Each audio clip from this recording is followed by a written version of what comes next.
Judy came to your rescue, because she's in 1009 also. Judy, thank you very much, because I would not have got any sleep if you would not have made him do that.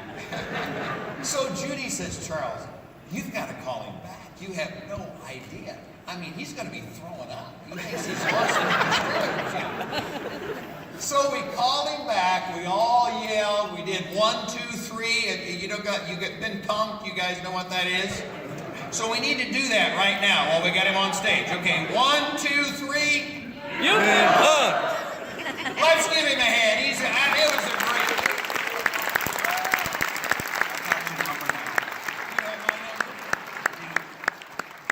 We appreciate you so much. And just take a moment. We had a little fun, but take a moment for everybody in the crowd, because not everybody's heard your story real quickly. And tell us what it was like in those early days, sleeping in a truck with this dream.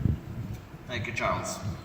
Yes, I didn't know I was going to share here, Charles, but I do like to share stories, testimonies, do work. In 2008, we all know that the housing market was heading down, and I ended up losing some multi-million-dollar contracts framing motels that year, and I struggled pretty hard in marketing. I did a lot of marketing that year for more work. Never happened. Towards the end of the year, I realized, being in Montana, that we're going to be having a tough winter facing my family with no money. So I loaded up my air compressors and nailers, and I headed to Minot, North Dakota, and talked to some general contractors, and decided we're going to do some shingling in Minot, North Dakota that winter of 2008. And being that money was tight, I spent quite a few nights in my pickup just sleeping, because I want to save motel rates. And cheapest thing to do was to just fire up the diesel pickup and just sleep there and work the next day. And it was a pretty unpleasant time of my life. And towards December, Simon Lee gave me a call, because the master contractor trip was that year in California. And he said, Sam, he said, I'd like to share an opportunity with you. Would you want to come on board with Conklin and join Conklin? And I said, well, man, I said, I'm up here in Minot, and it's about 10 degrees, 0 weather. I'm shingling roofs. I said, I don't think I could get the money together to get to a Conklin meeting and start my roofing company. He said, well, he gave me a very quick word, and Simon's very good at this. I do not think there's a better closer than Simon Lee to get somebody on board in Conklin.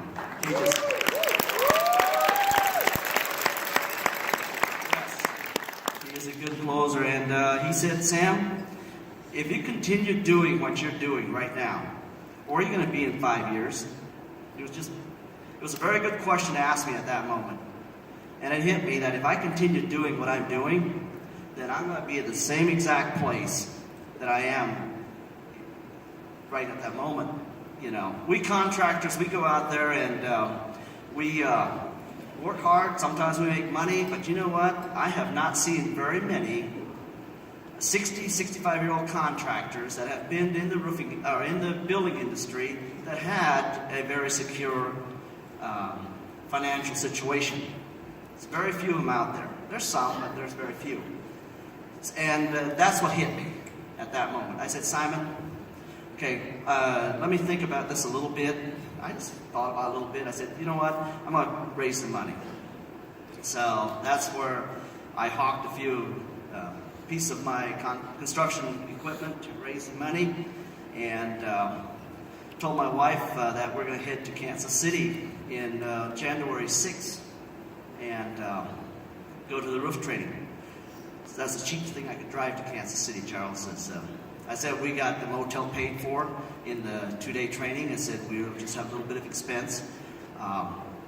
So that's what I did, and headed to Kansas City, and drove a 94 Chevy Impala. Oh, no, not Impala. It was anyway, it was a Chevy car, and behind the car, there was a bumper sticker.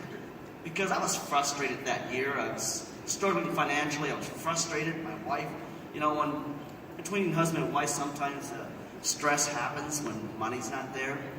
And but deep down, I had fire burning in me, though. I wanted to succeed. There was nothing going to stop me, but I just didn't know how to get there. So that year, in 2008, I bought a bumper sticker at a gas station that said, "Behind every successful man is a surprised woman." And I think the youthsies, there's a youthsie out here that saw that, and he told his dad that, you know what, this guy from North Dakota, he's a funny guy, came down here. I don't know if he's going to make anything of himself, but he's a pretty good guy, though. He said he's got this funny bumper sticker, so somebody noticed it. Anyway, so that's what we did, and got to Kansas City. I'm just telling you guys this because if you really want this, I don't care what it is in life, if you really want it, you're going to get it. You can reach, within each one of us, there's an energy that burns that cannot be stopped. That's life. We don't have to give up. If you really want to achieve director, if you want to achieve sales manager, district manager, or director, whatever it is, master contractor, and you focus on that, and you continue hitting it, and you every morning think about it, it is going to come to pass. And it takes energy. Most of us don't get there because we don't want to pay the price. Paying the price, what I mean by that is, you're going to have to get out there and do whatever it takes. You got to decide before you do it that this is what you're going to do, and nothing's going to stop you. And you can get there. During that year, we did a lot of sacrificing to get where we wanted to go in North Dakota's Charles. I skipped paying credit cards to come up with the money to do my marketing. It's crazy. Totally, nobody would ever advise you to do that, but that's what I did. That was crazy. I did whatever it took to get where I wanted to go. And that year, in a 4-month period, I think we purchased about $170,000 worth of products from the Conklin company that first year.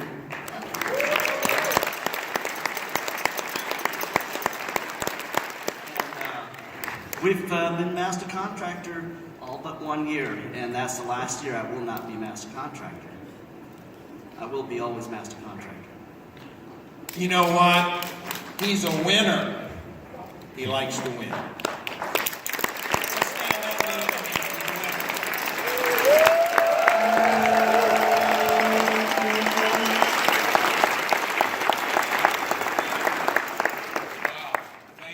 Samuel, for being impromptu and not realizing that you were going to share it till Charles asked you. That was a powerful message. I appreciate that very much. Thank you for sharing.